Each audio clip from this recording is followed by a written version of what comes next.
পুজোর মুখে বন্ধ হয়ে গেল দাসনগরের ভারত জোট মিল। বেশ কয়েকদিন ধরেই বেশ কিছু দাবি দাওয়া নিয়ে মিলের শ্রমিকরা কর্মবিরতি করছিল। সেই কারণ দেখিয়ে মালিক কর্তৃপক্ষ বৃহস্পতিবার সকাল 9টা থেকে মিল বন্ধের নোটিশ দিয়ে দেয়। এদিন সকালে কাজ করতে এসে মিলের গেটে নোটিশ দেখে ক্ষোভে ফেটে পড়ে শ্রমিকরা।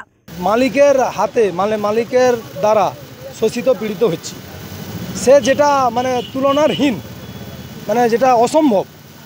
মালিকের আগে আসছে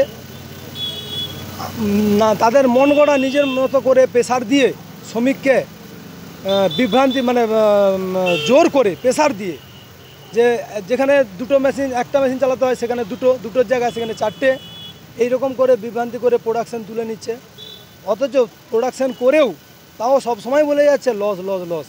মিল বন্ধের নোটিশে কার্যত প্রায় 400-রও বেশি শ্রমিক কর্মহীন হয়ে পড়লেও পুজোর মুখে মালিক কর্তৃপক্ষের সাথে কোনো সমঝোতায় মিল খোলার আবেদন করবেন কিনা শ্রমিকরা, সেটাই প্রশ্ন।